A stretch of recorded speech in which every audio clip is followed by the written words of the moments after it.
Namaskar and pranam. The highest in me bows down to the highest in you. कैसे हैं आप सभी? Hope you are doing great. दोस्तों, आज का दिन आप सभी का मंगलमय हो। आज का दिन आप सभी का शांतिमय हो। आप जहां जाएं वहां छा जाएं और ज्यादा से ज्यादा लोगों की जिंदगी में वैल्यू ऐड करें। That's what I really wish for you today. आज भगवत गीता का 9वां और 10वां अध्याय इनके ऊपर हम चर्चा करेंगे। बहुत अच्छे अच्छे आपके कमेंट्स आ रहे हैं, बहुत सारा प्यार मिल रहा है, बहुत सारी दुआएं मिल रही है। जब भी कोई भी इंसान इस दुनिया में कोई भी अच्छा कार्य करेगा, चाहे वो छोटा ही सही चाहे वो बहुत बड़ा ही सही, उसे प्रशंसा मिलती है। और कहते हैं behaviour once appreciated is always repeated. जिस भी बिहेवियर को आप एक बार अप्रिशिएट करते हो वो बार बार रिपीट किया जाता है। जब मैंने पहली बार भगवत गीता के बारे में मेरे शब्दों में व्याख्या की तो कुछ लोगों ने बहुत सराहा, कुछ लोगों ने थोड़े फीडबैक भी दिए। जब दूसरी बार की तो थोड़ा मुझे खुद को अच्छा लगा, मुझे लगा कि हाँ, I can probably speak on this subject. तीसरी बार जब किया तो और अच्छा लगा, तब जाके हिम्मत कर पाया कि आप सभी के सामने ओपनली आके इसके बारे में शेयरिंग करूं। And I must say that सीखने वाला सबसे ज्यादा सीखता है, ये सॉरी सिखाने वाला सबसे ज्यादा सीखता है।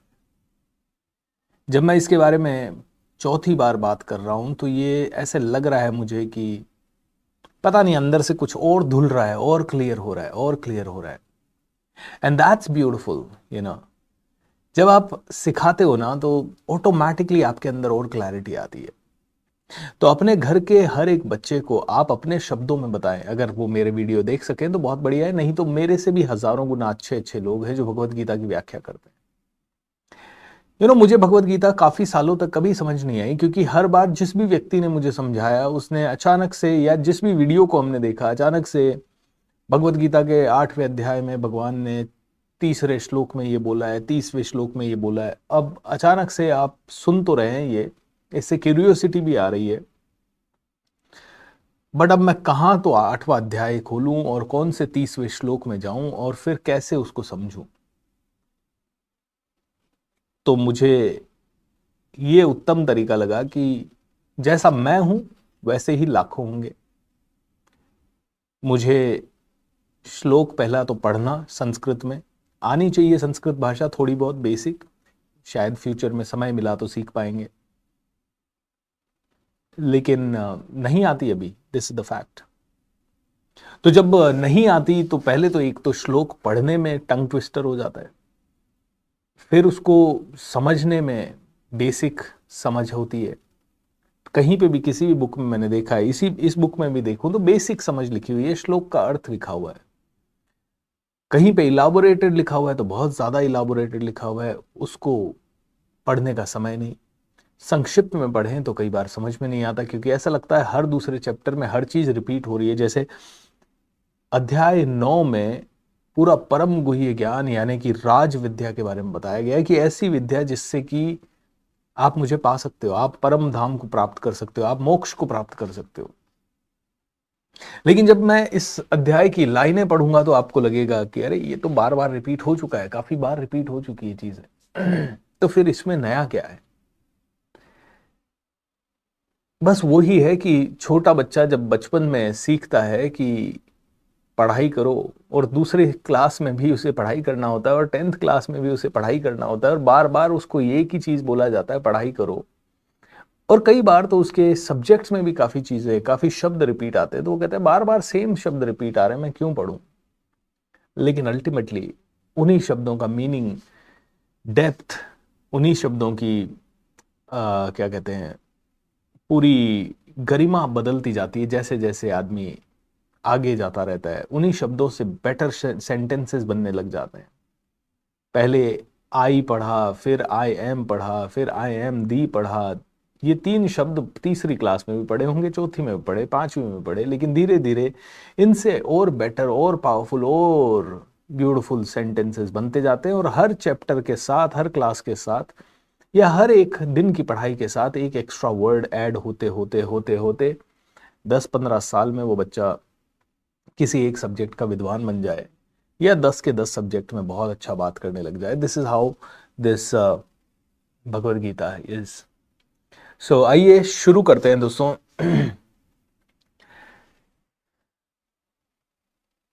भगवान ये भगवद गीता का ज्ञान मुझे मिले, मेरे जीवन में उतरे, मैं इसे पचा पाऊं और मेरे थ्रू हजारों लोगों को भी मिले। मैं इस ज्ञान से दुनिया की सेवा कर पाऊं। तथास्तु तथास्तु तथास्तु। बोलिए योगेश्वर श्री कृष्ण भगवान की जय। How wonderful.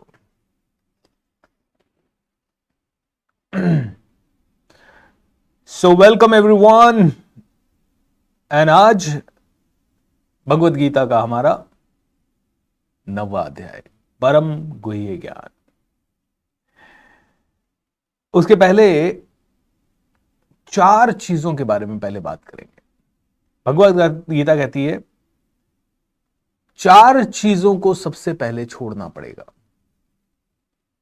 अगर आपको शुद्ध होना है, अति शुद्ध होना है, और ज्यादा चीजें सीखनी है, और ज्यादा चीजें बेहतर बनना है, और ज्यादा बेटर बनना है, तो 4 चीजों को से दूर रहना है। ये 4 चीजें जब तक है तब तक शायद आप एक लेवल से नेक्स्ट लेवल पे नहीं जा पाओगे। कौन कौन सी 4 चीजें हैं? सबसे पहली चीज बताया गया है, नो मीट ईटिंग, यानी कि मांस नहीं खाना है। अब कई लोग इस शब्द को सुनते ही बहुत नाराज हो जाएंगे। अरे नहीं यार, हमारे तो खाती पीती संस्कृति है, हम तो बचपन से खाते हैं। खाइए दोस्तों, लेकिन 1 मिनट के लिए फिर से चिंतन कीजिए। किसी को मार कर, किसी को सता कर 10-15 वीडियो देख लेना मीट इंडस्ट्री के। मैं जब आर्ट ऑफ लिविंग में गया 2009 में, यस प्लस कोर्स किया वहां से, और उधर 3 या 7 दिन का कैंप था। 2-2 घंटे 3-3 घंटे हम लोग 7 दिन जाते थे। और उधर छठे या 7वें दिन इसके ऊपर बात की गई और 6-7 वीडियोस दिखाए गए। कितना जुल्म होता है, क्या होता है, किस लेवल पे होता है। और जब वो वीडियोस देखे तो मैंने तुरंत छोड़ दिया। मैंने कहा नहीं यार, अब नहीं खाऊंगा। 2012 या 2011 में बीमार पड़ा थोड़ा। पूना में अकेला रहता था, टिफिन का खाना खाना, रात भर ड्यूटी करना, बीमार पड़ा। डॉक्टर के पास गया, डॉक्टर ने कहा विटामिन B12 की कमी है। मैंने कहा उससे क्या क्या होता है? B12 से ये होता है, हड्डियां कमजोर होती है, ऐसा होता है, वैसा होता है। डी का भी कमी था, क्योंकि आजकल सभी लोग जो कांच के कमरों में बंद होकर काम कर रहे हैं, स्पेशली मेट्रो सिटीज में, उनमें सभी में मिल रहा है। तो मैंने कहा ये कमी है, विटामिन डी की कमी है, विटामिन B12 की कमी है। ओके, तो बोलते हैं वापस से ये तो नॉन वेज से ही मिल सकता है। मैं डर गया। मैंने कहा अभी से इतनी वीकनेस, अभी से इतना ज्यादा थकावट, तो मैंने कहा कैसे काम चलेगा। तो मैंने वापस से खाना चालू कर दिया, महीने में 1 बार, 15 दिन में 1 बार। फिर ये हुआ 2016 में एक घटना घटी कि जब हम माउंटेनियरिंग के कैंप में गए, और वहां पे हम लोगों के साथ 4-5 भेड़ भी चल रही थी। एक एक करके वो 3-4 दिन में गायब हो गई। मैंने एक दिन ऐसे ही पूछा अपने इंस्ट्रक्टर से, वो कहाँ गई, भेड़ कहाँ गई? अरे वो तो कल रात को खा गए थे ना अपन लोग। वहां से मैं वापस माउंटेनियरिंग के कैंप से उतरा, एंड हम लोग गए माँ कामाख्या के टेम्पल गुवाहाटी में। और वहां मैं दर्शन की लाइन में लगा हुआ था, और दर्शन की लाइन में मेरे को चीखें सुनाई दी बकरियों की। और मैंने खिड़की से, मतलब एक लाइन में जाली लोहे की लगी हुई थी, उस जाली से देखा तो मैंने जो मंजर देखा वो था कि बकरों की बलि दी जा रही थी, एक के बाद एक। तो एक व्यक्ति लाल कलर के कपड़े को लपेटे हुए नीचे धरती पे बैठा हुआ था। उसके सामने एक जगह थी जहां वो बकरे को लाता, मतलब उसके साथ और भी कई लोग थे, पीछे लाइन से लोग बकरों को लेके खड़े थे। एक बकरा लिया, खट झटका, एंड खून ही खून। एंड ये सारा मंजर देखने के बाद वो आज भी जब मैं आपको बता रहा हूं तो रोंगटे खड़े हो जाते हैं। कम से कम मैंने 10-15, वो मैं मुश्किल से 1 घंटा या आधा घंटा दर्शन की उस लाइन में खड़ा हूंगा, और उस 1 घंटे में मैंने 10-15 बलि देखी। उस दिन के बाद मुझे लगा कि मतलब आई डोंट नो क्यों, अब उसका कोई धार्मिक महत्व है कि नहीं है, लोगों को ये नहीं पता, बट हो रहा है, इसीलिए सदियों से हो रहा है। तो यहां पे एक जोर से एक अच्छी सी कहानी सुनाऊंगा। एक गुरुदेव थे, और वो गुरुदेव हमेशा क्या करते थे, अपनी पूजा पाठ पद्धतियों से करवाते थे, बहुत फेमस थे वो। एक दिन उन्होंने कहीं से कोई बिल्ली का बच्चा उनके पास आ गया, उन्होंने देखा बड़ा मर जाएगा, इसको उठाया, उसको घर में लाया, उसको दूध वूध पिलाया, उसको जीवन दान दिया उस बिल्ली के बच्चे को। अब वो बिल्ली का बच्चा धीरे धीरे उन्हीं के साथ खेलने लगा, उन्हीं के साथ बड़ा होने लगा, उनकी गोद में बैठ जाता, उनके बिस्तर पे सो जाता, और वो गुरुजी भी बड़े करुणामयी थे, तो बिल्ली के बच्चे को बड़े प्यार से रखते थे। अब एक दिन वो यज्ञ करने बैठे, जब यज्ञ करने बैठे तो अब वो बिल्ली का बच्चा बार बार उनकी गोद में आए, तो उनको डर लगा कि कहीं ये बिल्ली का बच्चा ना यज्ञ के कुंड में नहीं गिर जाए। तो उन्होंने अपने एक शिष्य को कहा, बिल्ली को बांध दो। अब ये तो परंपरा बन गई ऑलमोस्ट, हर दूसरे दिन वो यज्ञ करते, हर रोज वो यज्ञ करते, और अपने किसी शिष्य को कहते, बिल्ली बिल्ली बांध दो, बिल्ली बांध दो। अब ये चलता रहा खेल अगले 4-5 साल।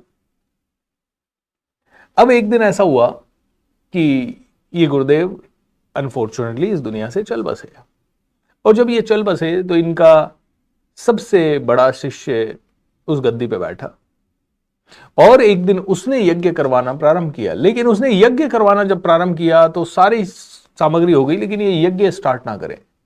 बोले क्यों? अरे वो बिल्ली ढूंढो, बिल्ली ढूंढो, बिल्ली बांधनी है, बिल्ली बांधने के बाद होगा। तब से एक बिल्ली बांधने की परंपरा चालू हो गई, बिल्ली बांधने की परंपरा। तो बिल्ली को बांधते रहे।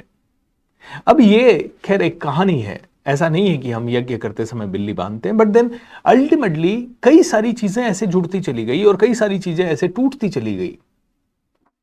This is how the entire thing is. अब किसने कहा, क्यों कहा कि बलि, और बलि किस चीज की?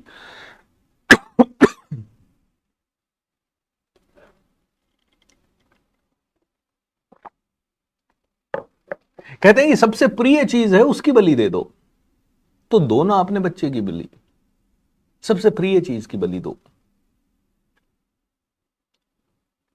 मेरे एक मित्र हैं जो कि मुस्लिम है, उन्होंने कहा, मैंने कहा ये इसकी प्रथा कैसे चली? बोले कि ये ना, अब उन्होंने नाम जो बताया वो तो मुझे याद नहीं है, बोले कि एक व्यक्ति थे, उनको अचानक से अल्लाह का फरमान हुआ, और उन्होंने कहा कि भाई अल्लाह का फरमान हुआ कि भाई अल्लाह मिल जाएगा तो तू सबसे सबसे, अल्लाह ने उनकी परीक्षा लेने के लिए कि तू सबसे प्यारी चीज की कुर्बानी देगा तो फिर तुझे जो चाहे वो मिल जाएगा। तो उसने शायद अपने घर में मान लो कोई चीज थी, कोई खाने पीने की चीज छोड़ी, फिर अल्लाह ऊपर से आवाज आई कि बोले इससे नहीं चलेगा, सबसे प्यारी चीज की कुर्बानी देगा तो चलेगा। उसने सोने चांदी दे दिए, बोले उससे भी बड़ी चीज की कुर्बानी देगा तो चलेगा। तो एक दिन उसने बहुत सपने में ख्याल आया कि सबसे प्यारी चीज तो मेरा बेटा ही है। वो अपने बच्चे को लेके कुर्बानी देने के लिए चला। अब वो अपने बच्चे को कुर्बानी देने के लिए जब चला तो शैतान भी अपना काम, अल्लाह अपना काम कर रहा था, शैतान भी अपना काम कर रहा था, क्योंकि अल्लाह को उसकी परीक्षा लेनी थी। तो जब वो शैतान वो अपने बच्चे को लेके बलि के लिए जा रहे थे, उसी समय शैतान गया उनकी वाइफ के पास, बोले तेरे को पता है तेरे बच्चे को मारने के लिए तेरा हस्बैंड, तेरा शोहर लेके जा रहा है। बोले ऐसा हो ही नहीं सकता, मेरा शोहर तो मेरे बच्चे से इतना ज्यादा प्यार करता है, वो तो हो ही नहीं सकता। अरे नहीं नहीं, वो अल्लाह की राह पे उसे कुर्बान करने के लिए ले जा रहा है। तो वो लेडी भी बोलती है कि अच्छा अल्लाह की राह पे कुर्बान करने ले जा रहा है क्या, तब तो ऐसे 100 बच्चे कुर्बान, ले जाने दो। शैतान हार गया, फिर से वो बन जा रहा है। अब शैतान ने कहा और ज्यादा परीक्षा लेनी पड़ेगी, क्या करें। तो वो बच्चे के कान में जाके कहता है, तेरे पिताजी तेरे को पता है कहां ले जा रहे हैं? बोले कहां? बोले तेरे को कुर्बान करने ले जा रहे हैं। बोले मेरे पिताजी मुझे मार ही नहीं सकते, क्यों मारेंगे? मेरे पिताजी मुझे बहुत ज्यादा प्यार करते हैं मुझसे। बोले नहीं नहीं, अल्लाह की राह पे कुर्बान करने के लिए ले जा रहे हैं। बोले अगर ऐसी बात है तो मेरे पिताजी बेशक मुझे मारे, नो प्रॉब्लम, अल्लाह की राह पे मैं कुर्बान होने को तैयार हूं। वो समय आया, वो घड़ी आई, वो सिचुएशन आई जब बच्चे को वहां ले गए।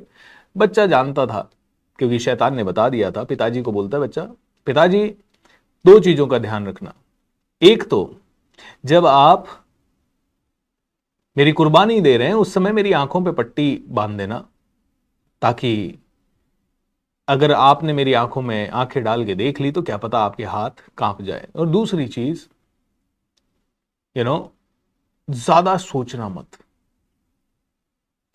ऑलराइट, ये हुआ। और जैसे ही वो कुर्बानी देने के लिए उन्होंने छुरा उठाया, बच्चे की गर्दन रखी, एंड इमीडिएट उन्होंने 1 2 3 करके मान लो छुरा चलाया, गर्दन कट गई, सब कुछ हो गया।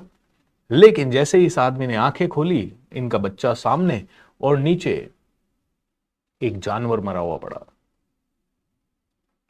एंड अल्लाह ने कहा मैं प्रसन्न हुआ, तू परीक्षा में कामयाब हो गया। एंड ये ऐसी कहानी मेरे दोस्त ने मुझे सुनाई है। और तब से फिर परंपरा चली कि एक बकरे को आप उसकी कुर्बानी दो।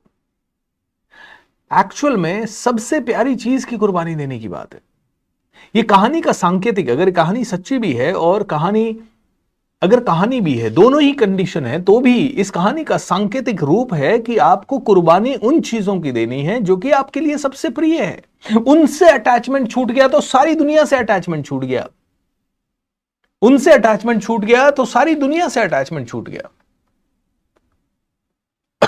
अब जब सबसे प्यारी चीज की कुर्बानी दोगे, एक बार भगवान कहेगा अच्छा ठीक है, तू इंजॉय कर, तू भोग, तू राज। अर्जुन सबकी कुर्बानी देने को तैयार था, पांडव सारे कुर्बानी देने को तैयार थे। पांडवों ने कहा ठीक है, नहीं चाहिए राज्य, हमारे बड़े भाई ने कह दिया है कि हमें जाना है, तो ठीक है, हम 12 वर्ष चले वनवास।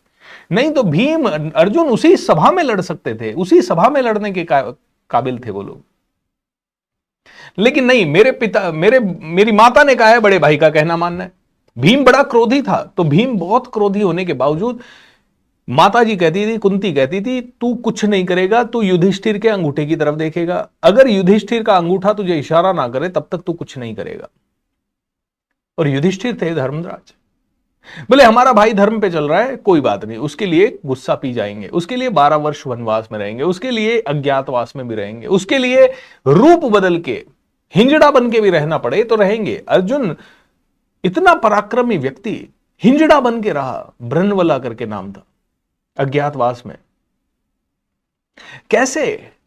This is the power of unity. तो कहते हैं कुर्बानी देनी है तो सबसे प्यारी चीज की दे दो। तुमने बहुत मुश्किल से राज्य बसाया था, दे दो उसकी कुर्बानी, क्या फर्क पड़ता है।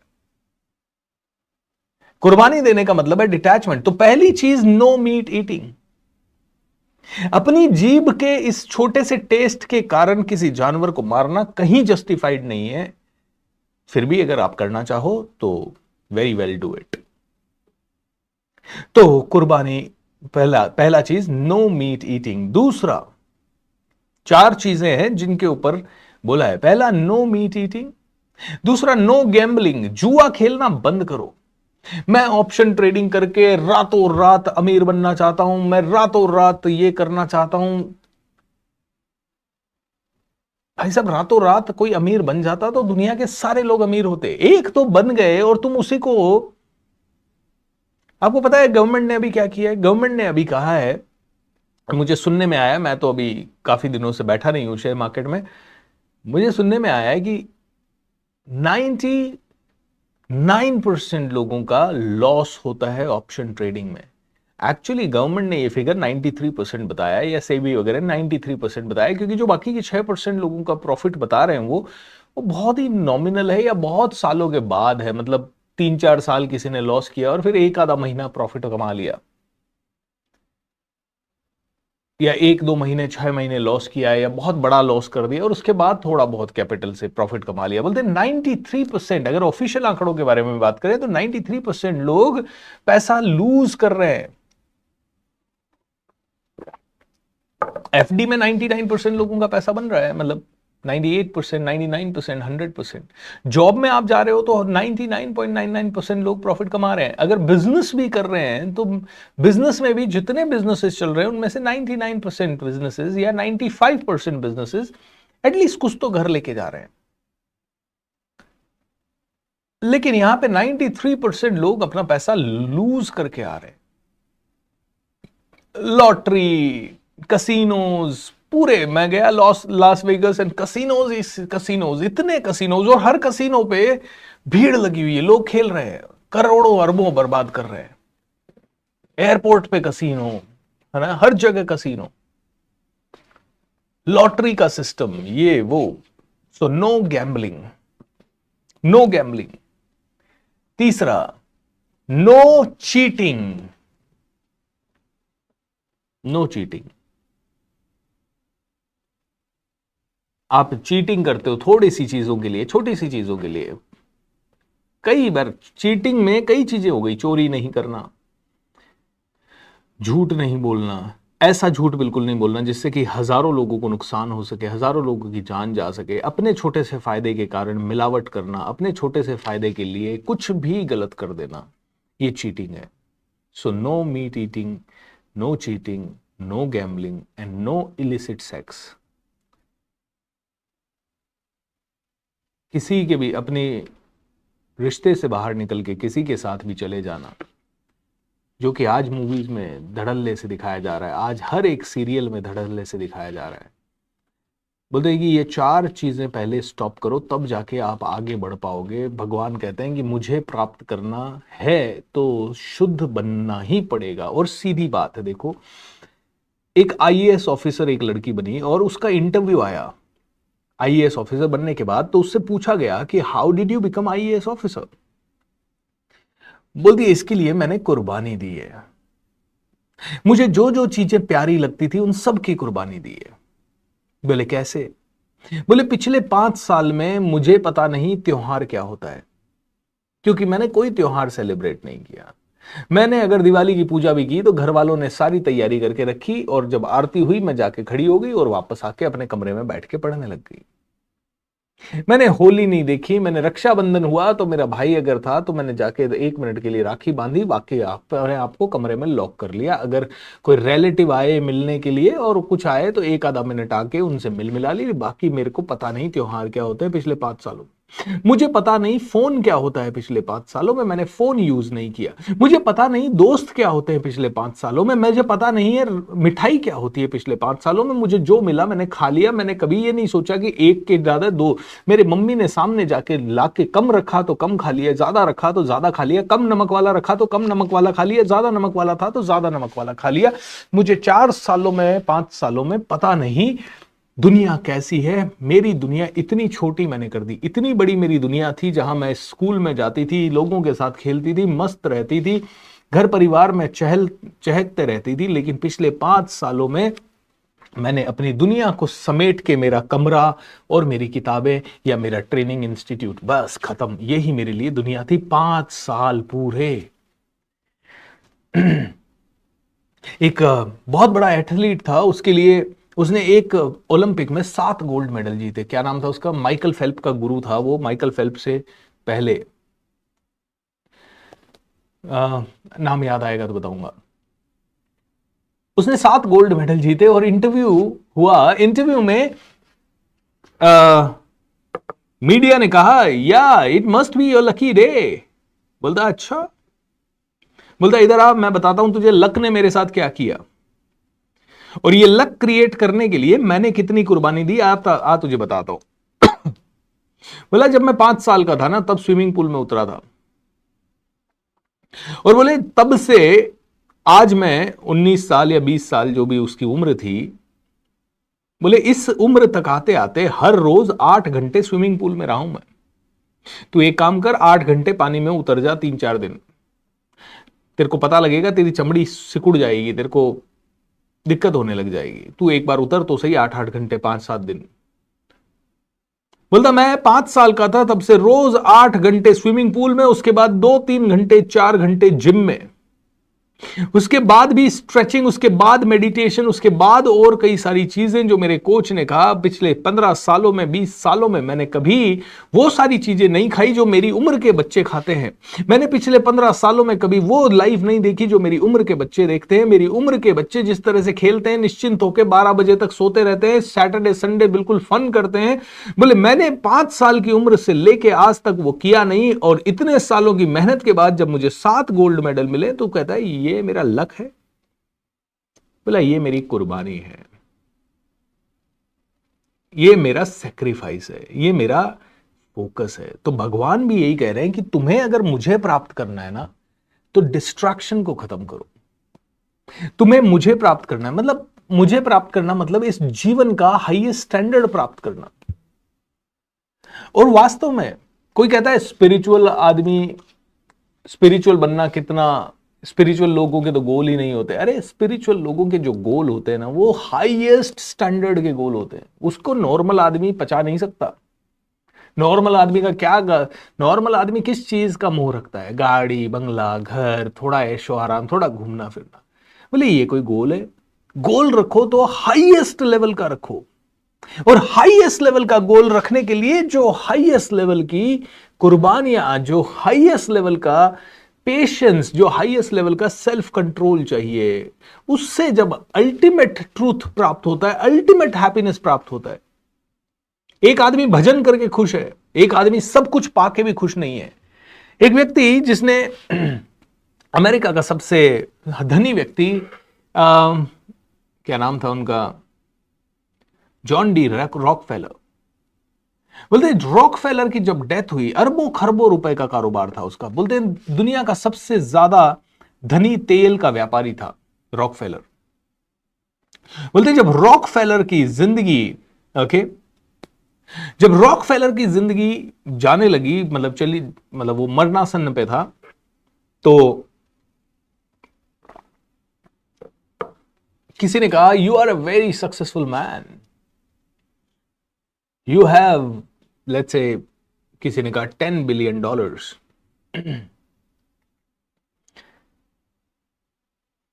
तो you must be feeling proud. Rockefeller ने कहा आखिरी दिनों में, मतलब इट्स नॉट कि he is about to die, but कभी भी अब 80 का हो गया है या 85 का हो गया है। बोला no but I am not very happy, I have not done much. बोले क्यों? बोले I had a secret desire that I want to create $100 billion. मतलब ये एक उदाहरण है, एग्जैक्ट फिगर विगर मुझे नहीं पता है। बोले कहानी है। बोले I would have been very proud अगर मेरे पास $100 बिलियन हो जाता, तो $100 बिलियन हो जाता तो मुझे बड़ा मजा आता, बड़ा आनंद आता। $10 बिलियन मजा नहीं आया। अब मैं आपसे पूछता हूं, अगर रॉकफेलर के पास $100 बिलियन हो जाते और उससे फिर यह सवाल पूछा जाता, तो what would have been his answer? तब वो 10 बिलियन में भी खुश नहीं है, और उसके बाद, और 10 बिलियन में वो दुनिया का सबसे धनी आदमी था। अब वो 10 बिलियन था या 1 बिलियन था, वो हम बाद में चर्चा करेंगे।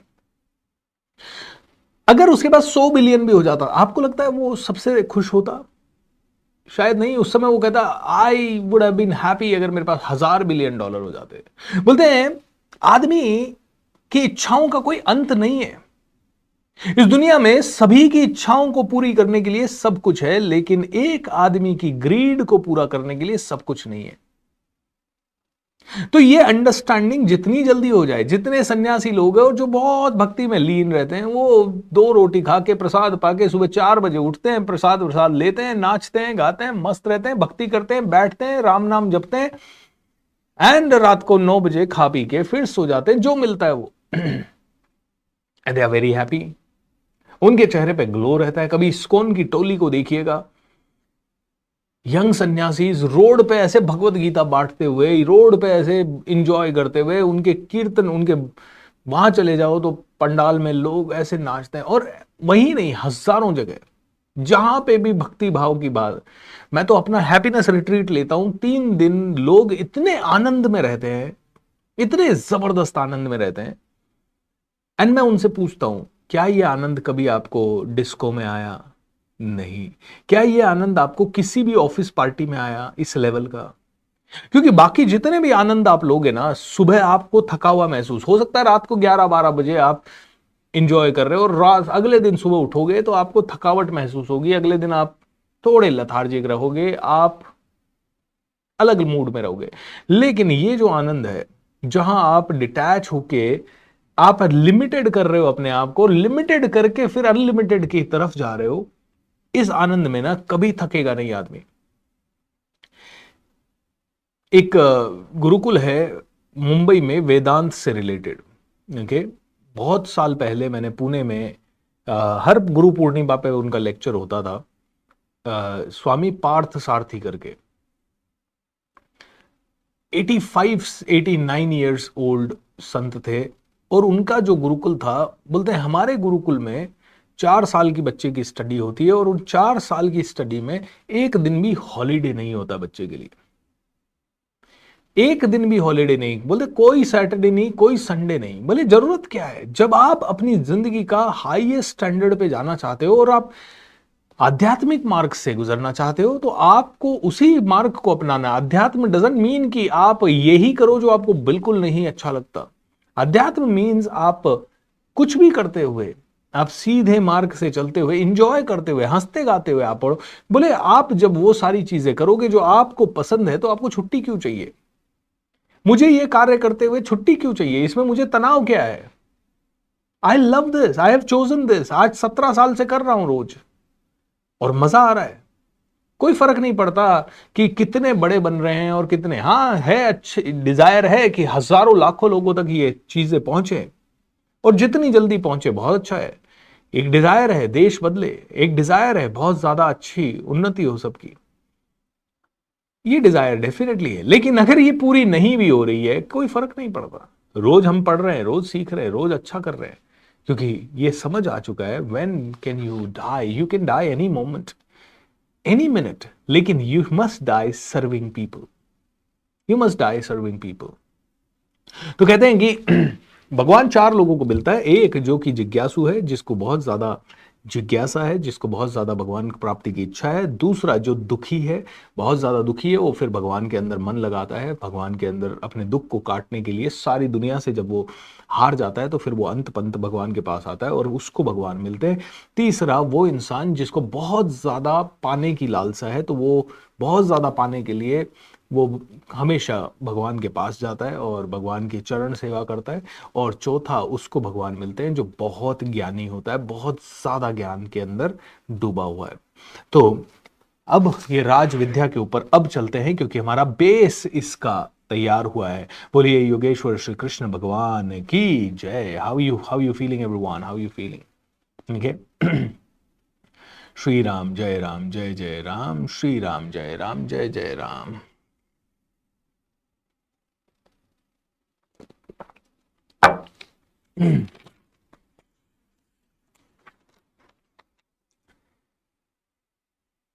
तो भगवान श्री कृष्ण अर्जुन को कहते हैं कि अब मैं तुझे जो ज्ञान कहने जा रहा हूं, ये राजाओं का राजा है और ये परम गोपनीय ज्ञान है, जो कि बहुत कम लोगों को मिला है।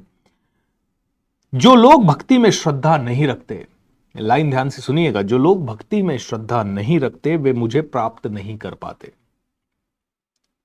ये लड़की अगर आईएएस बनना चाहती थी और इसकी इस चीज में, इस प्रोसेस में श्रद्धा नहीं है, तो वो आईएएस नहीं बन सकती।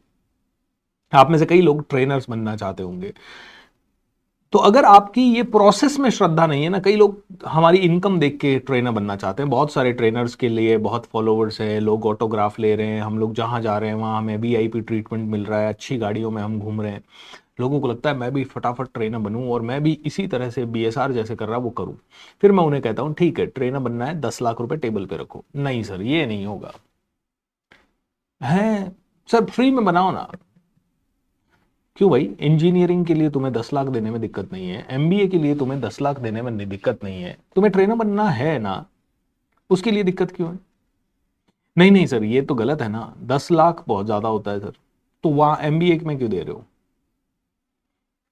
सर वो तो एक डिग्री कोर्स है ना, उससे तो फ्यूचर सिक्योर होगा।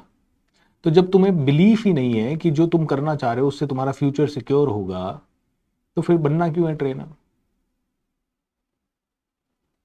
अब देखिए, यदि ये दोगलापन नहीं है, मैं तो परीक्षा लेने के लिए कोई ट्रेनर बनने के लिए मैं तो सबसे पहले सजेस्ट करता हूं कि ये जो मेरे फ्री कोर्सेज हैं इन्हें बहुत डिटेल में करो, पहली चीज।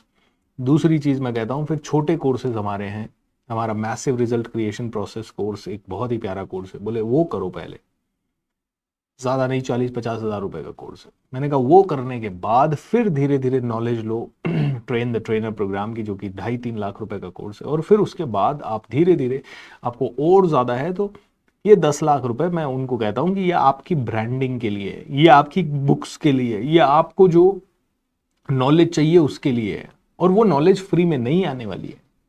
तुम सोचो YouTube के 15 वीडियो देख के नहीं, वो लड़की आईएएस बन नहीं सकती जब तक वो 5 साल की शिद्दत और वो लाइब्रेरी और वो बुक्स और वो जो जो उसको पढ़ने के लिए जरूरी है वो सारी सामान उसके आसपास ना हो। It is very impossible, it is very difficult. हो सकता है कोई एक विरला एकलव्य बन जाए, प्रोसेस में फेथ नहीं है और बनना सब कुछ है, कैसे होगा? जो इंसान आध्यात्म के मार्ग पे बहुत आगे बढ़ता है, वो हो सकता है पैसा ना लगाए, लेकिन सब कुछ छोड़ छाड़ के, इवन कई बार परिवार वगैरह को भी छोड़ छाड़ के, वो एक जगह पे जाके किसी गुरु के सानिध्य में, गुरु जो कहता है वो 10-20 साल तक करता है, या कभी कभी जीवन भर करता है, तब जाके शायद वो थोड़ा ज्ञानी हो पाता है, थोड़ा समृद्ध हो पाता है, थोड़ा थोड़ा बेटर हो पाता है। फिर भी कोई पता नहीं है कि भगवान मिलेंगे कि नहीं मिलेंगे। तो पूरा जीवन अगर आप किसी चीज को देने को तैयार हो, तो ही आपको उस फील्ड की टॉप मोस्ट सीट मिल सकती है, और वो बिना भक्ति के, बिना सरेंडर के, बिना डेडिकेशन के, बिना कमिटमेंट के नहीं मिलेगी। सुंदर पिचई अल्फाबेट कंपनी और गूगल कंपनी का सीईओ है, आपको पता है सैलरी या इनकम जो कंपनी से आ रही है एक नंबर में उसके पास, वही 1900 करोड़ रुपए है। शेयर्स कंपनी के अलग हैं जो कि शायद हजारों करोड़ के होंगे। जब एक व्यक्ति आईआईटी, मेरे एक मित्र हैं जो कि आईआईटी खड़गपुर से हैं, आईआईटी खड़गपुर, हाँ आईआईटी खड़गपुर से हैं, वो सुंदर पिचई के सीनियर थे, बोले हमारे साथ ऐसे ही खेलता रहता था, हम लोग बोलते थे उसको, कोई वो होता है ना हर किसी का नाम, तो हमने उनका 1-2 नाम भी निकाले हुए थे। लेकिन वहां से उठ के वो इंसान इतनी ऊंचाइयों पे पहुंच सकता है, कितना डेडिकेशन होगा। तो कहते हैं बिना भक्ति के तो मुझे प्राप्त नहीं कर सकते। अब भगवान को प्राप्त करना है तो कितना और ज्यादा एक्सट्रीम डेडिकेशन चाहिए, कितना और ज्यादा फोकस चाहिए। तो कहते हैं कि संगत को अच्छा करो, भक्ति को अच्छा करो। ये संपूर्ण जगत मेरे अव्यक्त रूप द्वारा व्याप्त है, समस्त जीव मुझ में है किंतु मैं उनमें नहीं हूं, तथापि मेरे द्वारा उत्पन्न सारी वस्तुएं मुझ में ही स्थित है। जरा जरा मेरे योग ऐश्वर्य को देखो, यद्यपि मैं समस्त जीवों का पालक हूं और सर्वत्र व्याप्त हूं, लेकिन मैं इस विराट अभिव्यक्ति का अंश नहीं हूं। यहां पे पूरे भगवान अपने बारे में सारा वर्णन करते हैं कि मैं कैसा हूं, मैं क्यों हूं, ये सृष्टि क्या है। अब इस चैप्टर से आपको यह समझना है कि ये कितनी विराट सृष्टि है। वास्तव में सोचिए 1 मिनट के लिए, कितनी विराट है। आपको तो लगता है हम 800 करोड़ हिंदुस्तानी, 800 करोड़ लोग इस दुनिया में हैं, आप 800 करोड़ हो, लेकिन 8 लाख करोड़, 8 लाख करोड़ या उससे भी कई गुना ज्यादा जीव जंतु हमारे आसपास है, या उससे भी अरबों खरबों टाइम्स ज्यादा। तो इतने सारे जीवों का भरण पोषण सिर्फ इस पृथ्वी पे हो रहा है, और ना जाने पृथ्वी जैसे कितने और ग्रह हैं इस ब्रह्मांड में। एक सूर्य हमें दिखाई देता है, ना जाने कितने और गैलेक्सीज है, और कितने और सूर्य हैं, और कितने और चंद्रमा है, और कितनी और पृथ्वियां हैं, और कितने और सब कुछ है। एंडलेस है, एंडलेस। हमें तो एक सूर्य दिखाई देता है जो कि इतना सा आग का गोला है, और हमसे 15 करोड़ किलोमीटर दूर है। 15 करोड़ किलोमीटर दूर से कोई रोशनी आए और आपको पूरी दुनिया को रोशन कर दे, कितनी बड़ी महिमा होगी। भगवान कहते हैं मेरी विराटता को तू समझेगा तो तू समझेगा तू कितना छोटा है, और फिर भी तू इतना अहंकार करता है, फिर भी तू इतना अहंकार, मैंने बनाया है, मैंने ये सोफा खरीदा, मैंने ये टीवी खरीदा, मेरा है ये, मैंने मेहनत की है। अरे कौन है तू? तू मुझे जान लेगा तो तू तू तू सोचेगा कि तू कुछ नहीं है। तुम्हारी एक बॉडी की सेल उठे और कहने लगे मैं, तुम कहोगे हट नीचे साइड में बैठ। तुम्हारी बॉडी में 100 ट्रिलियन कोशिकाओं के आसपास है, उनमें से एक छोटी सी कोशिका बाहर निकल के तुम्हें ही डराने लगे, तुम्हें ही चैलेंज करने लगे, बोले भगवान कोई है ही नहीं। आदमी कहता है ना भगवान तो है ही नहीं। वो एक इडियट है, बहुत बड़ा आदमी बना था पहले, अरिंदम चौधरी, IIPM कंपनी का फाउंडर था। IIPM एक अच्छा इंस्टीट्यूट हुआ करता था जो 25-25, 40-40 लाख, 50-50 लाख MBA करवाने के लेता था। शाहरुख खान को उसने अपना ब्रांड एम्बेसडर रखा था। बाद में काफी सारे केसेस वगैरह हुए। वो रोज मतलब वो अपनी अपनी प्रोफाइल पे रोज लिखता रहता है भगवान है ही नहीं, science has proven God has not been. वो आर्ग्यूमेंट करता है। अब उसको पॉपुलैरिटी मिल नहीं रही तो वो कुछ ना कुछ ऐसा है ऊट पटांग कुछ ना कुछ लिखता रहता है। ऐसे लाखों लोग हैं जो बोलते हैं भगवान नहीं है। हाँ ठीक है भाई, नहीं है। तूने देखा है क्या? मैंने तो नहीं देखा भाई। तूने देखा है क्या? मैंने भी नहीं देखा। तो वो कहता है तुमने जब देखा ही नहीं है तो तुम कैसे कह सकते हो भगवान है?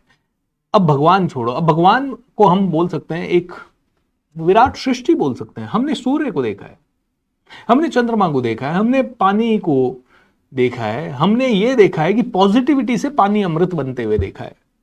हमने देखा है कि जब एक इंसान के पास शिद्दत आ जाती है तो उसकी बीमारियां ठीक होने लग जाती है। मेरा प्रोग्राम है हील योरसेल्फ नाउ, वो मैंने पूरा अभी 1 महीने का किया था, जुलाई के महीने में साधना टीवी पे आया था। इतने लोगों ने मुझे दुआएं भेजी क्योंकि किसी का दर्द गायब हो रहा है, किसी की तकलीफें गायब हो रही है। बहुत कई लोगों ने कहा सर पता नहीं लेकिन इतना अच्छा कभी नहीं लगा। तो हमने देखा है कि यहां बैठ के ऊर्जा देने मात्र से पता नहीं कितने किलोमीटर दूर बैठा आदमी ठीक हो जाता है कई बार। तो कुछ तो है। अब आदमी कहता है भगवान नहीं है। हाँ मान ला भगवान नहीं है तो तू भी कुछ नहीं है, तू भी कुछ नहीं है। एक क्षण लगेगा, एक पल लगेगा, हजारों लोगों के अहंकार, जितने भी लोग अहंकारी थे, हिटलर हो चाहे चंगेज खान हो चाहे औरंगजेब हो, सब मिट्टी में मिले हुए पड़े हैं। आज खेल रहे हैं लोग हिंदू मुस्लिम, हम अपना धर्म बढ़ाएंगे, वो ऐसा होगा। अरे क्या कर लोगे? कुछ नहीं, तुम सब मर जाओगे एक दिन। कौन से धर्म को फैलाने की बात कर रहे हो? धर्म एक ही है कि तुम्हें चोट लगी तो मैं तुम्हारे काम आऊं, मेरे चोट लगी तो तुम मेरे काम आओ। तुम्हारा को ब्लड की जरूरत है और तुम्हें हॉस्पिटल में तुम ये ब्लड देख के लोगे कि हिंदू का ब्लड या मुसलमान का ब्लड। कहां फंस गए? और ये फंसाया किसने? ये उन्होंने फंसाया जिनको पता है कि तुमने उनकी बात नहीं सुनी तो उनकी दुकान चलेगी नहीं। तो उन्होंने, आपको मैं बता दूं, ज्यादातर कम पढ़े लिखे लोग, जिसने इस तरह की चीजों को एक बार समझ लिया ना, वो इन चीजों में नहीं पड़ेगा। लेकिन भगवत गीता याद रखिए, अर्जुन को भगवान श्री कृष्ण खुद कह रहे हैं तीर चला, युद्ध कर, युद्ध कर, क्योंकि जीवन की सच्चाई जो है उससे मुख भी नहीं मोड़ सकते आप। कोई तुम्हें मारने आ रहा है और तुम कहते हो मैं कुछ नहीं करूंगा, तो फिर नहीं चलेगा। फिर तुम्हें शस्त्र भी उठाना है, शस्त्र भी उठाना है, शास्त्र भी उठाना है। आदमी शास्त्र पढ़ लेता है, बोले शस्त्र की जरूरत नहीं है। आदमी शस्त्र उठा लेता है, बोले शास्त्र वास्त्र कुछ है ही नहीं, मैं तो शस्त्र से ही पूरी दुनिया जीत लूंगा। दोनों गलत है। जितने भी विद्वान सिद्ध पुरुष इस दुनिया में हुए हैं, उन्होंने अपने जीवन में, हो सकता है युद्ध 100 दिन लड़ा हो, लेकिन शास्त्र पूरे जीवन भर उठा के रखा। पूरे जीवन भर शास्त्र उठा के रखने के बाद 100 दिन अगर आप युद्ध करते हो तो आपसे कभी कोई गलती नहीं होगी। आप कभी धर्म के खिलाफ युद्ध नहीं कर सकते। और धर्म क्या है?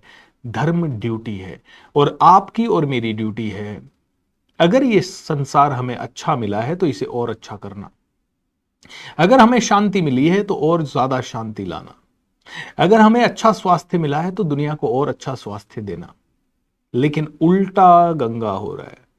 आज की पीढ़ी संसार को ज्यादा खराब स्वास्थ्य दे रही है, ज्यादा खराब वातावरण दे रही है। आज के माता पिता संस्कारहीन माता पिता हो रहे हैं, इसीलिए संतानें संस्कारहीन हो रही है। और मैं उसमें अपने आप को भी बोलूंगा कि हम नहीं दे पा रहे अपने बच्चों को वो संस्कार जो मेरे नाना नानी ने मुझे दिए, जो मेरे दादा दादी ने मुझे दिए, जो मेरे माता पिता ने मुझे दिए। I am failing and I need to accept this, क्योंकि नहीं कर पा रहे हैं हम वो सब। हम नहीं रख पा रहे अपने बच्चों को उन गंदगियों से दूर जो कि समाज में फैलती जा रही है, क्योंकि उनको फैलाने वालों की ताकत हमसे हजारों लाखों गुना बड़ी है। और यही हमेशा रहा, सतयुग से यही रहा। राक्षसों से बहुत ज्यादा, मतलब सॉरी, देवताओं से बहुत ज्यादा पावरफुल हो गए थे दानव। हर बार, हर युग में ऐसा हुआ। तब भगवान को अवतार लेना पड़ा कि यार देवताओं को इतनी शक्ति देने के बावजूद देवता नहीं कर पाए, क्योंकि दानवों में एक विशेष प्रकृति होती है, वो हठी बहुत होते हैं, वो हठी बहुत होते हैं। और देवता जो है ना, वो हट नहीं करते, वो सबको अकोमोडेट करने के चक्कर में अपने आप को सबमिसिव कर देते हैं। लेकिन हमें फिर भी दानव प्रकृति हमारे अंदर लानी नहीं है।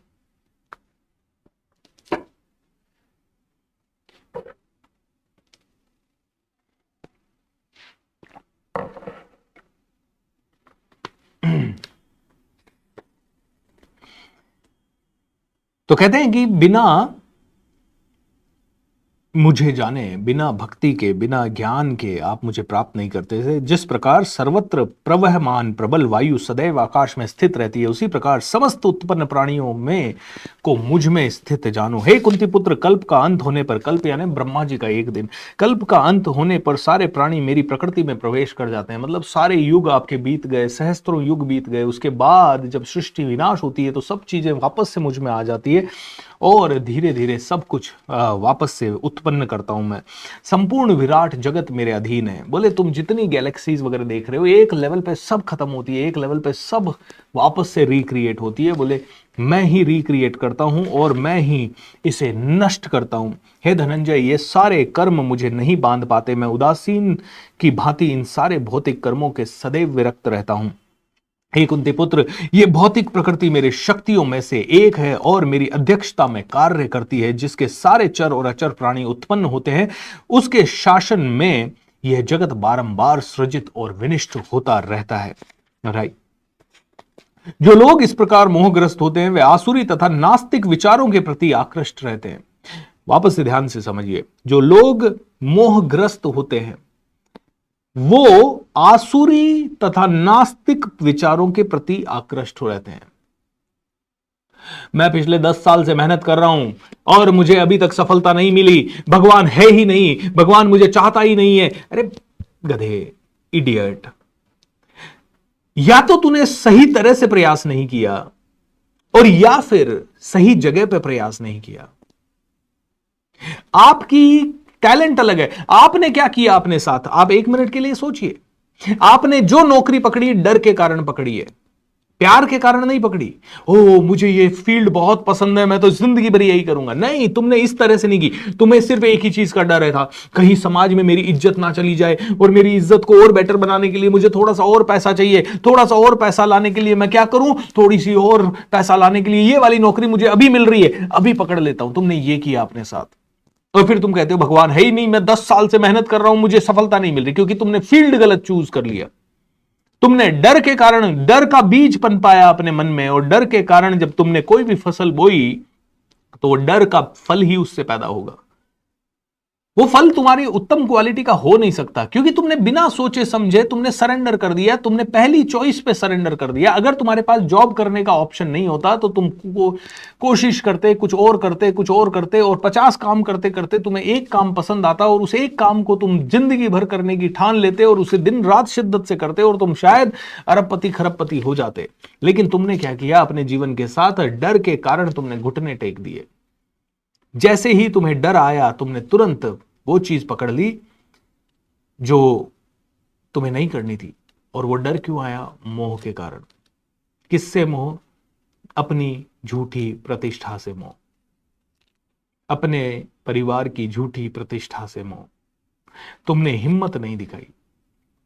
जो मोहग्रस्त होता है वो आदमी कहता है भगवान बड़ा निर्दयी है, मैं इतने सालों से मेहनत कर रहा हूं, मुझे कुछ मिल नहीं रहा है।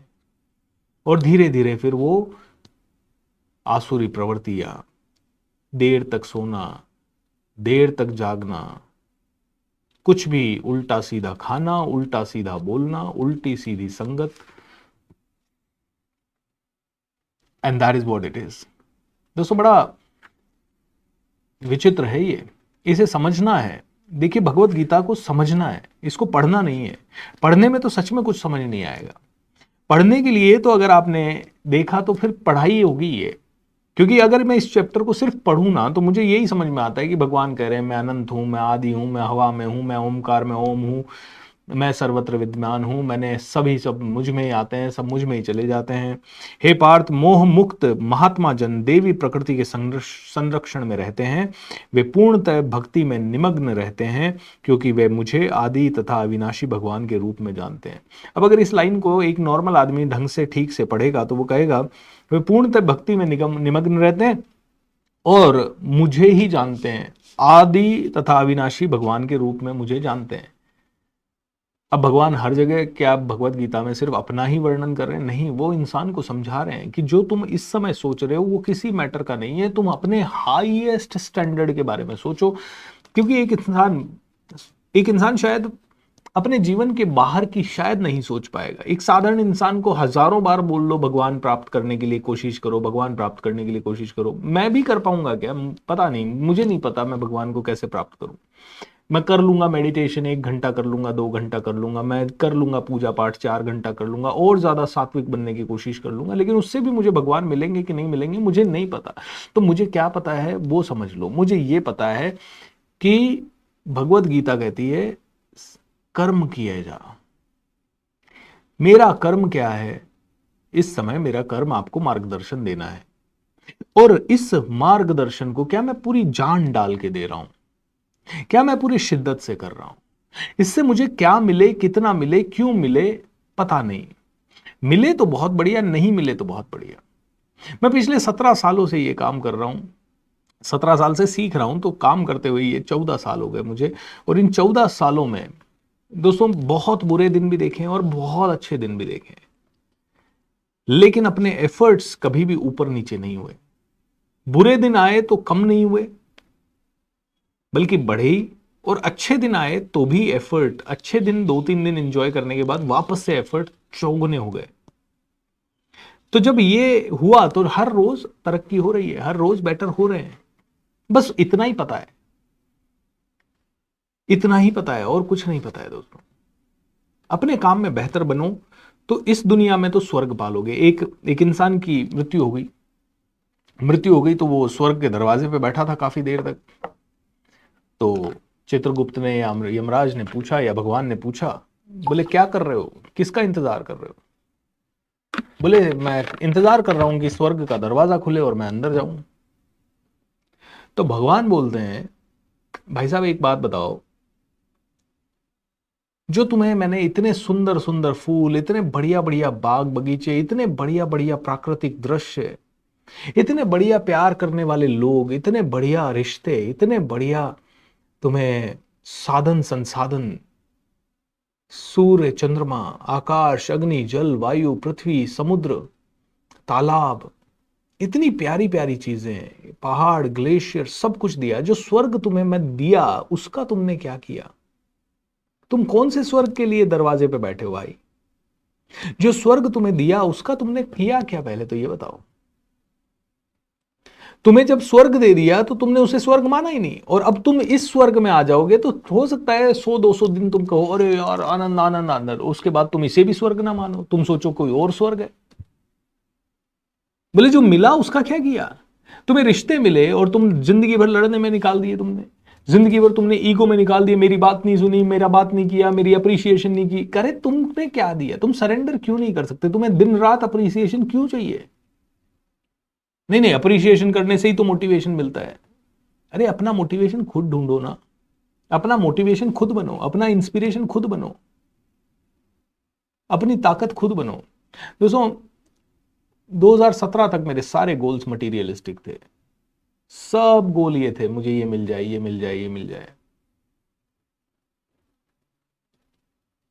और उसके बाद मुझे वो सब चीजें कभी नहीं मिली। और जब मैंने मेरे टीचर के कहने पे गोल बना लिया कि बस ज्यादा से ज्यादा लोगों को मुझे सर्व करना है और कुछ नहीं करना है, तो मुझे सब कुछ अपने आप मिलने लग गया। And such a beautiful thing. और अब मैं हर रोज एंजॉय करता हूं। होते हैं साल भर में 10-12 दिन जब नहीं कर पाते हैं, जब अपसेट हो जाते हैं किसी कारण से, बहुत चैलेंजेस आ जाते हैं, तो थोड़े दिन के लिए अपनी,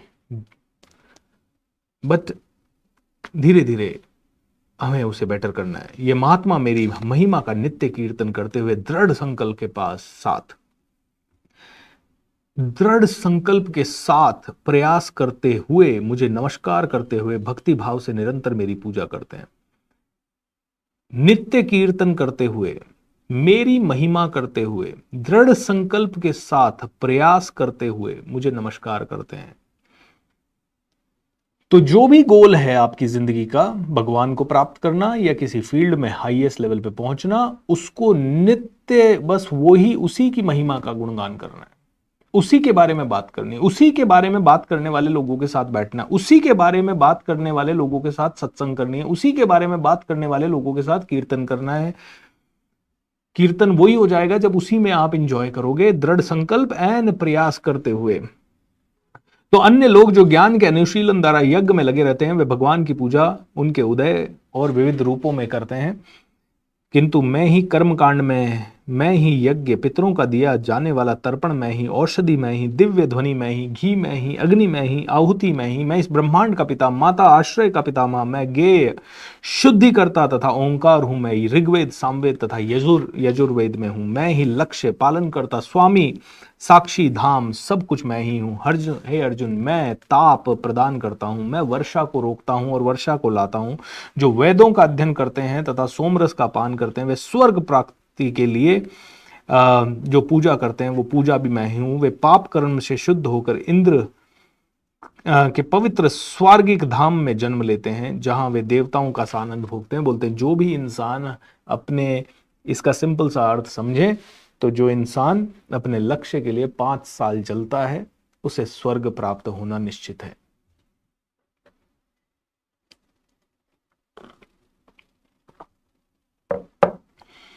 wow, such a beautiful beautiful knowledge, isn't it?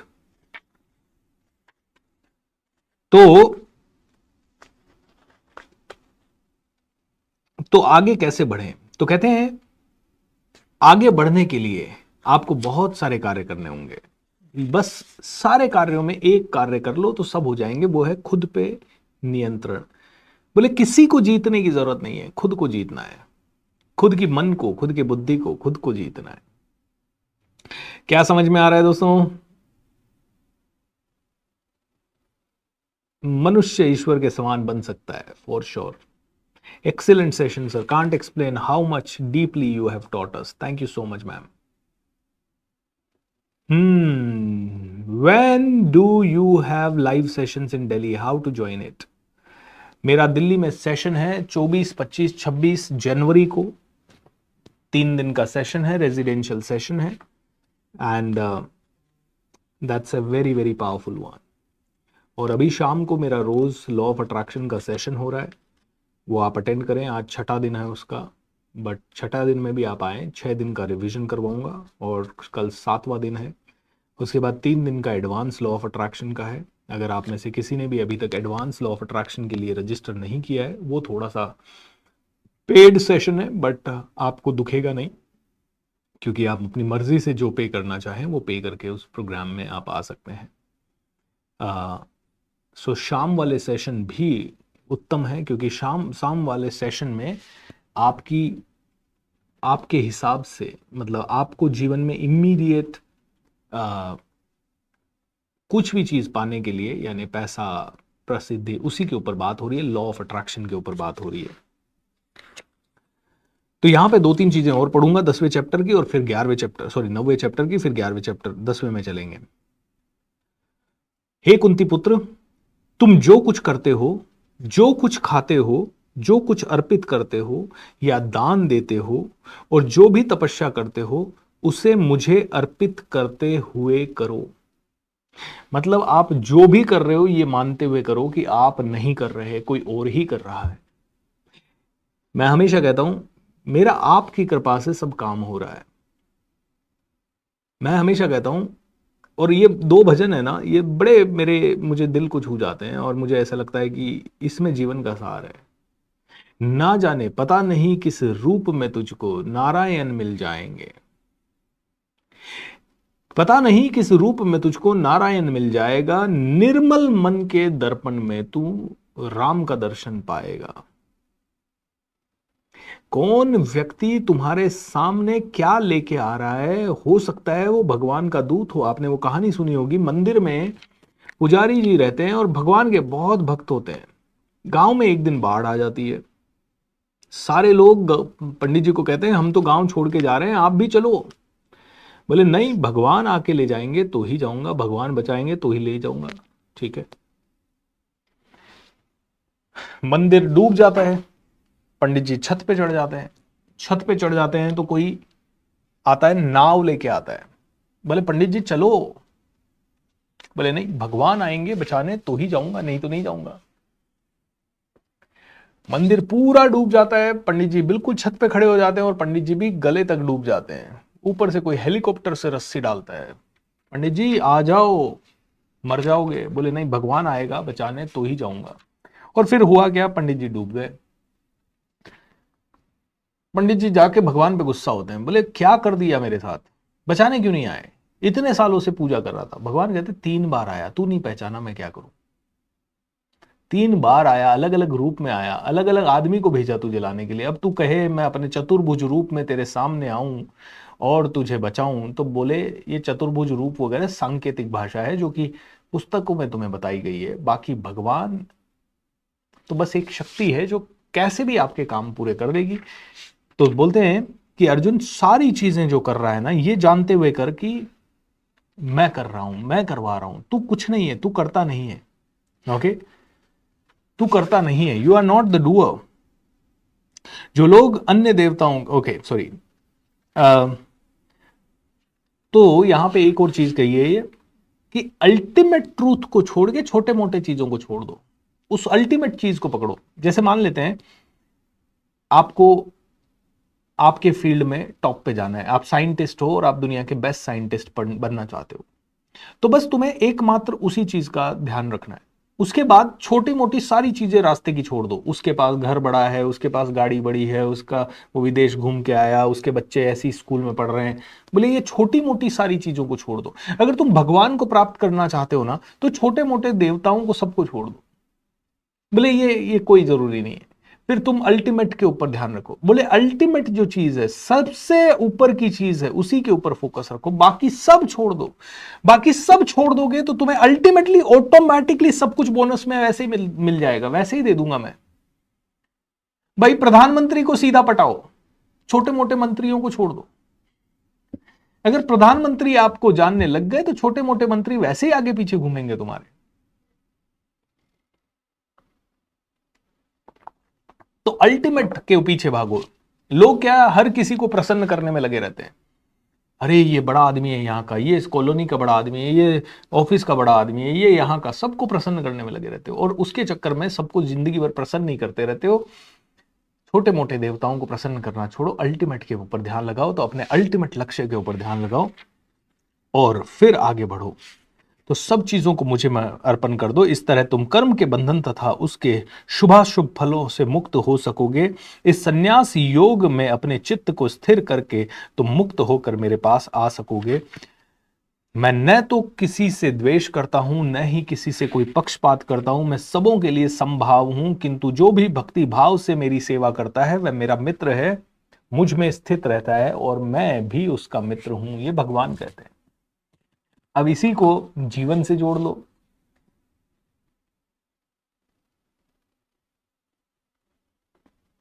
तुम्हें सबसे अच्छा साइंटिस्ट बनना है, अब वो पोजीशन पक्षपात, position itself is not doing any kind of पक्षपात।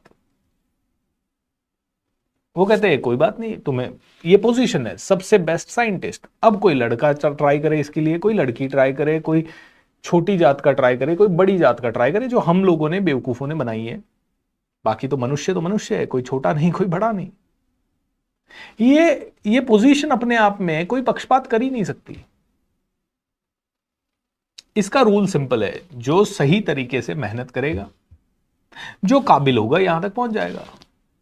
तो भगवान भी कहते हैं भाई मेरे इसमें पक्षपात नहीं है कि ये जूते बाहर उतार के आया तो ही इसको मैं प्यार करूंगा, और ये जूते अंदर लेके आया तो बिल्कुल प्यार नहीं करूंगा। इसने मुझे भोग थोड़ा कम चढ़ाया, 51 रुपए का ही चढ़ाया, तो इसे कम प्यार करूंगा। तूने 5100 का चढ़ाया तो मैं तुझे ज्यादा प्यार करूंगा। ये नहा धो के पूजा करने बैठा और तू बिना नहाए पूजा करने बैठा, तो जो नहा धो के करने बैठा उसी को मैं ज्यादा प्यार करूंगा। भगवान ने कहा ऐसा मेरी डिक्शनरी में कुछ नहीं है। मेरी डिक्शनरी में एक ही चीज है, डेडिकेशन, शिद्दत, commitment, focus, energy, Shanti and बहुत ही दिल से प्रयास, बिना किसी तरह का क्रेडिट लेते हुए। मैंने तो 10 साल पढ़ाई की है, तो उससे क्या होता है, 10 साल और करो, 10 साल और करो, अगले 80 साल तक करो, मरते दम तक करो। तो लास्ट लाइन 90 चैप्टर की, यदि कोई जघन्य से जघन्य कर्म करता है किंतु यदि वह भक्ति में रत रहता है तो उसे साधु मानना चाहिए, क्योंकि वह उसके संकल्प में अडिग रहता है। अंगुलीमाल ने बहुत सारे मर्डर किए, गौतम बुद्धा की शरण में आया, साधु बन गया। बोले कितने भी, इससे मत देखो कि उसने पास्ट में क्या किया है, इससे देखो कि वो आज कितना सौम्य हो गया है। राइट। तो दोस्तों ये है परम गुह्य ज्ञान। तो भगवान कहते हैं अपना ध्यान अपने उत्तम लक्ष्य में लगाओ। अब आता है अध्याय 10, जो कि भगवान के ऐश्वर्य का वर्णन करता है, and that's very very beautiful. Shri Ram जय राम, जय जय राम, श्री राम जय जय राम। सर कच्चे रास्ते में शिला रखकर पूजा करते हैं, क्या वो भी वहां पूजा करनी चाहिए या नहीं? कच्चे रास्ते में करो, चाहे किसी भी बुरी से बुरी जगह पे करो, पूजा पूजा है। इट्स लाइक घर में प्रॉपर ट्यूबलाइट लगा के पढ़ो, या चिमनी जला के पढ़ो, या लैंटर्न जला के पढ़ो, या स्ट्रीट लाइट के नीचे पढ़ो, पढ़ाई पढ़ाई है। अब ये तो क्या है, कुछ लोगों के मन में अलग विचारधारा आ जाती है, तो वो कुछ भी करते हैं। लेकिन सच बोलूं तो हमारा सनातन संस्कृति तो ये कहता है कि पेड़ में भी भगवान है तो उसकी भी पूजा करो, पत्थर में भी भगवान है तो उसकी भी पूजा करो, नदियों में भगवान है उनकी पूजा करो, जानवरों की पूजा करो, श्राद्ध है तो कौवों को पहले खाना खिलाओ। मतलब हमारी सनातन संस्कृति की अगर आप देखो तो हर एक चीज को हमने क्रेडिट दिया है, क्योंकि हमने जाना है कि इनके बिना हमारा अस्तित्व नहीं है। पर्वतों की पूजा हम करते हैं, ग्लेशियर्स की, आप जाइए हिमालय वगैरह में, बाबा बर्फानी की पूजा करेंगे। वो कभी नहीं कहते कि हम एवरेस्ट पे चढ़ रहे हैं, एवरेस्ट पे चढ़ाई कर चुके हैं। तुम्हारी क्या औकात कि तुम एवरेस्ट पे चढ़ सको?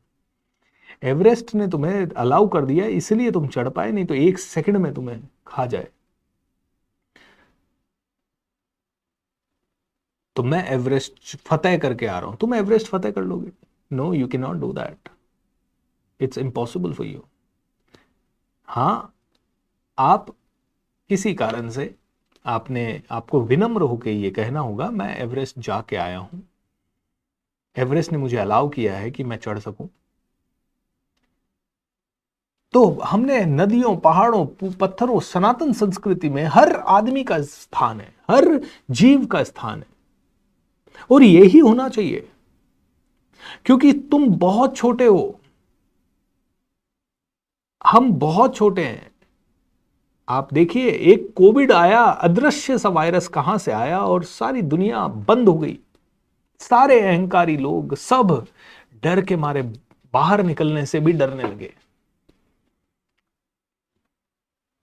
ऐसे ऐसे मंजर, ऐसे ऐसे फोटोज अखबार में आते थे कि कोई बच्ची अपने पिताजी को कोविड हो गया दूर से ही देख रही है और पिताजी की डेथ हो गई। ऐसे ऐसे मंजर आए जहां लाशों के लाशें, मतलब ट्रकों में भर के 100 लाशें एक साथ ले जाके शमशान घाट में जलाई जा रही है। ऐसे ऐसे मंजर आए जहां आदमी के परिवार वाला मर गया है लेकिन उसका अंतिम संस्कार करने के लिए परिवार वालों की हिम्मत नहीं हुई। बोले इतने छोटे हो, अब तो रेफरेंस पॉइंट हमारे पास इतना सॉलिड हो गया कोविड वाला। तो दोस्तों, दिस इज द थिंग। तो भगवान कहते हैं, हे महाबाहु अर्जुन, और आगे सुनो। अब 9वें अध्याय के ही आगे का कंटिन्यूएशन। चूंकि तुम मेरे प्रिय सखा हो, अतः मैं तुम्हारे लाभ के लिए ऐसा ज्ञान प्रदान करूंगा जो अभी तक मेरे द्वारा किसी और को नहीं बताया गया है। न तो देवता गण मेरी उत्पत्ति या ऐश्वर्य को जानते हैं, न ही महर्षि गण ही जानते हैं, क्योंकि मैं सभी प्रकार के देवताओं और महर्षियों का भी कारण स्वरूप हूं। जो भी बने हैं उनका लिए मैं ही हूं। तो मुझे अल्टीमेटली तो कभी कोई जान ही नहीं पाएगा। सफलता की रियल पावर क्या है वो अल्टीमेटली कभी कोई आदमी जान ही नहीं पाएगा, क्योंकि एक पीढ़ी ने जो किया दूसरी पीढ़ी ने उससे कई गुना ज्यादा कर दिया, तीसरी पीढ़ी उससे कई गुना ज्यादा कर देगी, चौथी पीढ़ी उससे कई गुना ज्यादा कर देगी। तो जिसने भी सोचा कि ये अल्टीमेट है, अगले जन्म में उसका वो भ्रम टूट जाएगा, अगले जन्म में उसका वो भ्रम टूट जाएगा। तो बोलते हैं कोई मुझे एक लेवल के ऊपर जान नहीं सकता है। जो मुझे अजन्मा अनादि समस्त लोकों के स्वामी के रूप में जानता है, मनुष्यों में केवल वही मोहरहित और समस्त पापों से मुक्त होता है। तो बुद्धि, ज्ञान, संशय तथा मोह से मुक्त, क्षमा भाव, सत्यता, इंद्रिय निष्ठा, मन निग्रह, सुख तथा दुख, जन्म मृत्यु, भय अभय, अहिंसा, समता, तुष्टि, तप, ध्यान, दान, यश अपयश, जीवों के ये विविध गुण मेरे ही द्वारा उत्पन्न है। तो कहते हैं कि एक बहुत ही अच्छे इंसान के गुण हैं बुद्धि। उसके अंदर बुद्धि होनी चाहिए, उसके अंदर ज्ञान होना चाहिए, और राइट, उसके अंदर मोह और संशय यानी डाउट एंड अटैचमेंट से मुक्ति होनी चाहिए, उसके अंदर क्षमा भाव यानी फॉरगिवनेस होनी चाहिए, वो सत्यता यानी बहुत ही सच्चा होना चाहिए, वो इंद्रिय निग्रह मतलब अपनी बॉडी पे फुल कंट्रोल जिसका हो, मन निग्रह जिसका मन पे फुल कंट्रोल हो, सुख तथा दुख में सम रहने वाला, जन्म मृत्यु अभय भय अहिंसा, समता, तुष्टि, तप, दान, यश और अपयश मतलब दान करने वाला हो, भय से मुक्त हो, अहिंसावादी हो, समता रखे, सभी में समानता रखे, तप करने वाला हो। ये मिनिमम गुण है एक बहुत अच्छे इंसान के। तो तपस्या करो, भक्ति करो, बुद्धिमान बनो। सप्त ऋषिगण तथा उनसे भी पूर्व 4 अन्य महर्षि एवं सारे मनु सब मेरे मन से उत्पन्न है, और विभिन्न लोगों में निवास करने वाले सारे जीव उनसे अवतरित होते हैं। जो मेरे इस ऐश्वर्य तथा योग से पूर्णतः आश्वस्त है, वह मेरी अनन्य भक्ति में तत्पर होता है।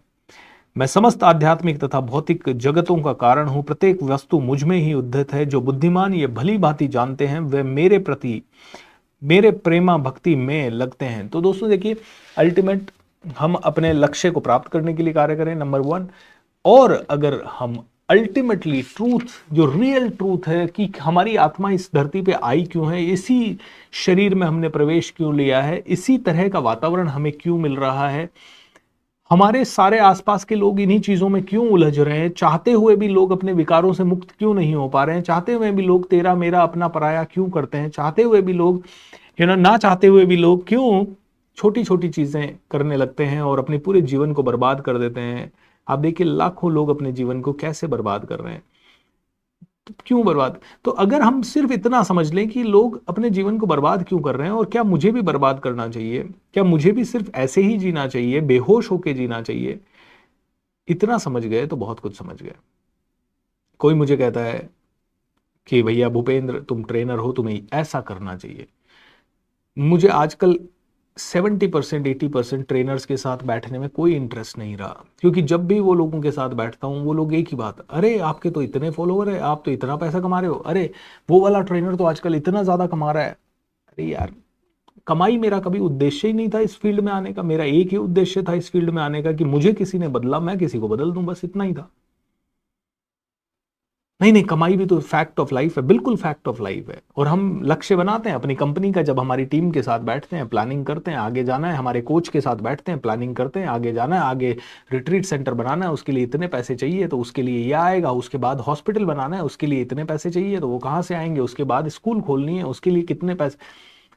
तो आइडिया इज नॉट कि हाँ मुझे तो सिर्फ मेरे लिए कमाना है, अरे मैं इतने पैसे कमा रहा हूं, और हर बार तुम पैसों का ही जिक्र कर रहे हो। तुम दुनिया बदलने का जिक्र करो। यस, तुम दुनिया बदल भी रहे होंगे, लेकिन एक नेक्स्ट लेवल का जिक्र करो। मेरे शुद्ध भक्तों के विचार मुझ में वास करते हैं, जो प्रेम पूर्वक मेरी सेवा करने में निरंतर लगे रहते हैं, उसे मैं ज्ञान प्रदान करता हूं। ज्ञान तभी आएगा जब सेवा होगा। तो ब्राह्मण, क्षत्रिय, वैश्य, शूद्र, चारों वर्ण जो भगवान ने बनाए हैं, वो सिर्फ इसलिए बनाए ताकि सृष्टि ठीक से चल सके, ताकि हर तरह के लोग हों, किसी न किसी लेवल पे किसी न किसी को तो सेवा का कार्य करना होगा, किसी न किसी को धन उपार्जन का कार्य करना होगा, किसी न किसी को रक्षा का कार्य करना होगा। एक छोटा सा महल भी बनाया तो उस महल में चारों तरह के लोग होंगे, सेवक होंगे, द्वारपाल होंगे, रक्षा करने वाले लोग होंगे, उसका लेखा जोखा करने वाले लोग होंगे, और एक सुप्रीम कमांडर होगा जो सबको निर्देश देगा। तो ब्राह्मण, क्षत्रिय, वैश्य, शूद्र, ये चार व्यवस्थाएं थी, लेकिन चारों व्यवस्थाओं में एक ही चीज कॉमन है, सेवा। तुम राजगद्दी पे बैठ गए तो भी तुम्हें प्रजा की सेवा करनी है, तुम द्वारपाल बन गए, बाहुबली बन गए, बहुत ज्यादा हट्टे कट्टे बन गए तो तुम्हें भी पूरी प्रजा की सेवा करनी है, तुम धन उपार्जन करने वाले बन गए तो भी तुम्हें पूरे राजकाज को संभालने के लिए धन को टैक्स वैक्स देके तुम्हें सेवा करना है, और तुम्हें अलग अलग तरह से सेवा करना है, रोजगार देके, टैक्स देके, इंफ्रास्ट्रक्चर क्रिएट करके। और तुम अगर सिर्फ सेवक हो तो भी तुम्हें सेवा करना है, सभी रूपों में तुम्हें सेवा ही करनी है। तो अहंकार कौन से रूप में है? कोई भी रूप में अहंकार नहीं है, सभी रूपों में सेवा है, एवरीवेयर ओनली सेवा। तो बोलते हैं जो सेवा करता है वही भगवान को जान सकता है, वही भगवान को जान सकता है, अदरवाइज कोई भगवान को जान ही नहीं सकता।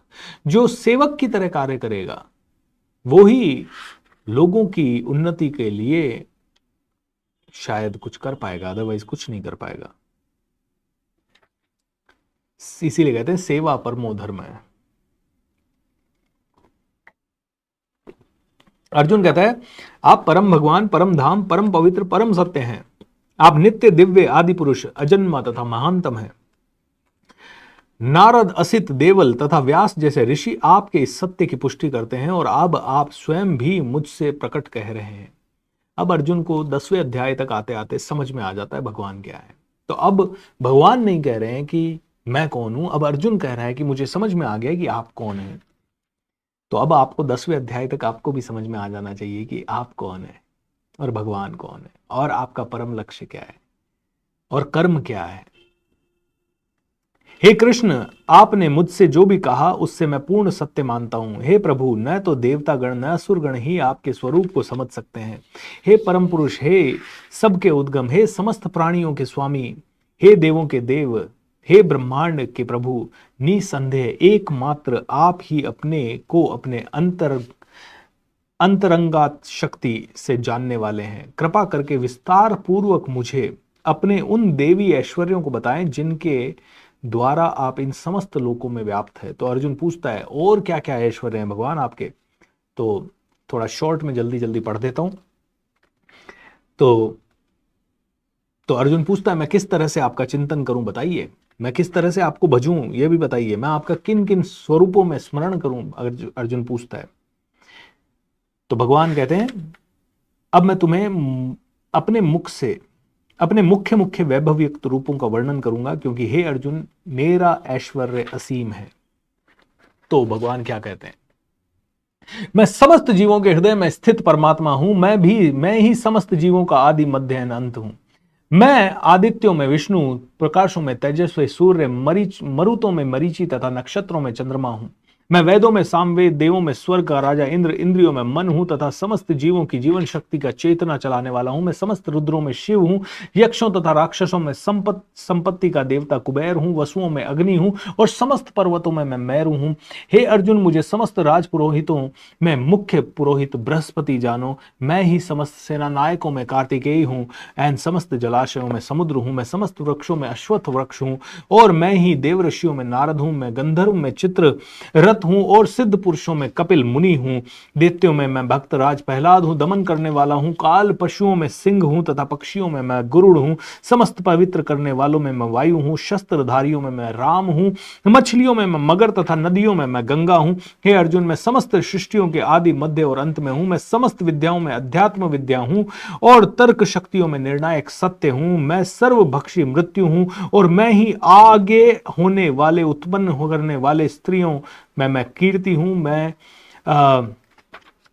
मैं सामवेद में, गीतों में ब्रह्म साम हूं और छंदों में गायत्री हूं। मैं वृष्णियों में वासुदेव और पांडवों में अर्जुन हूं। मैं समस्त मुनियों में व्यास तथा महान विचारकों में छगना हूं। हे परम तप, मेरी देवी विभूतियों का अंत नहीं है। मैंने तुमसे जो भी कहा है वह तो मेरी अनंत विभूतियों का संकेत मात्र है, शब्दों में मैं इसे कह नहीं सकता। तुम जान लो कि सारा ऐश्वर्य, सौंदर्य, तेजस्वी सृष्टियों में मेरे तेज से एक स्फुलिंग मात्र से उद्भूत है। बोले जो भी तुम आसपास देख रहे हो, जितनी भी गैलेक्सीज देख रहे हो, जितना भी सब कुछ देख रहे हो, ये सब कुछ तो मेरी जितनी महिमा है उसका कण मात्र है। तो भगवान श्री कृष्ण ने अपना पूरा वर्णन किया है और अब अर्जुन 11वें अध्याय में कहता है, भगवान बहुत सुन लिया, दिखाओ अब। तो 11वें अध्याय में विराट रूप दिखाएंगे भगवान। तो बड़ा इंटरेस्टिंग होगा 11वां और 12वां अध्याय कल। बट आज के अध्याय में डीप में अगर आप जाओ तो समझ लो कि जब सब जगह भगवान है तो तुम्हारे अंदर भी है। कह रहे इंद्रों में, मतलब राजाओं में इंद्र हूं। कहते हैं अर्जुन भी, पांडवों में अर्जुन भी मैं ही हूं। तो इस धरती के मनुष्यों में भूपेंद्र भी मैं ही हूं और नरेंद्र भी मैं ही हूं और महेंद्र भी मैं ही हूं और सुरेंद्र भी मैं ही हूं। जो भी हूं मैं ही हूं। बोले सब चीजों में, जीव और अजीव सब में मैं हूं। How wonderful. तो दोस्तों, इसका मतलब जानते हैं क्या है? इसका मतलब यह है कि सब जीवों में आप हैं। आप, क्योंकि भगवान आप में है तो आप भी सब में है। क्वांटम फिजिक्स कहती है कि मैं और आप सेम ऊर्जा है। ये मत सोचिए कि भगवान ये कह रहे हैं कि मैं सब में हूं। भगवान ये भी कह रहे हैं कि अगर मैं तुझ में हूं और मैं उसमें भी हूं तो तू उस पे मार रहा है तो तू अपने आप को भी मार सकता है, और तू उन्हें मार रहा है, वो तुझे मार रहे हैं तो भी तुम अपने आप को मार रहे हो। अल्टीमेटली तुम दोनों मर भी जाओगे तो भी मैं कभी मर नहीं सकता, क्योंकि मैं अंदर हूं, मैं भी अंदर हूं। मैं तो मर ही नहीं सकता, मैं तो क्रिएटर हूं भाई। I can not be dead, I can not ever leave my, मतलब मैं कभी मर ही नहीं सकता। तो जब आप अजर अमर हैं, आपका शरीर नश्वर है, आप और मैं अजर अमर में, और मैं आप में हूं, आप मुझ में है। मैं और आप अलग है ही नहीं। मूल रूप से तो आप और मैं अलग नहीं है, 1% भी अलग नहीं। पृथ्वी का मूल तत्व ऊर्जा है और ऊर्जा के रूप में न आप अलग है, न मैं अलग हूं, न ये टेबल अलग है, न ये कुर्सी अलग है। हर चीज एक है, हर चीज सेम है, हर चीज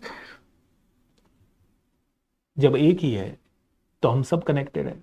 तो जब हम सब कनेक्टेड हैं तो मेरे लिए इस दुनिया में कुछ भी पाना असंभव नहीं है, क्योंकि वो जिसे मैं पाना चाहता हूं वो ऑलरेडी मैं हूं, और जो ऑलरेडी मैं हूं उसे पाने के लिए मुझे बस संकल्प करना मात्र है। उतनी एनर्जी डालनी है, वो खिंची हुई चली आ जाएगी। और इसी को कहते हैं law of attraction. Bhagavad Gita को समझ गए तो लॉ ऑफ अट्रैक्शन को सबसे अच्छे से समझ जाओगे, बहुत ही जबरदस्त तरीके से समझ जाओगे। तो this is what it is, this is what it is my dear friends. भगवान मुझे सामर्थ्य दे कि मैं लोगों को ज्यादा से ज्यादा जंजाल से निकाल सकूं। भगवान मुझे सामर्थ्य दे कि मैं ज्यादा से ज्यादा लोगों के अंदर क्लैरिटी ला पाऊं। भगवान मुझे सामर्थ्य दे कि मुझे लोगों को ट्रेनिंग देने के लिए उनसे कभी पैसा चार्ज करना ना पड़े। भगवान मुझे सामर्थ्य दे कि अपने आप को मैं और शुद्ध कर सकूं। और आप सब लोग मुझे आशीर्वाद दें कि आपके आशीर्वाद से ये काम सारे जल्दी हो सके। आप सभी लोग मेरा साथ भी दें, ये सारी चीजें लोगों तक पहुंचाने में। एक मिशन पे आ जाएं। ऐसे नहीं सोचें कि बस शेयरिंग कर दिया, हो गया मेरा काम। नहीं दोस्तों, बार बार प्रयास करने होंगे और युद्ध स्तर पे प्रयास करने होंगे। जैसे नकारात्मक शक्तियां लॉबी बना के काम करती हैं, जैसे नेक्सस चलते हैं बड़े बड़े,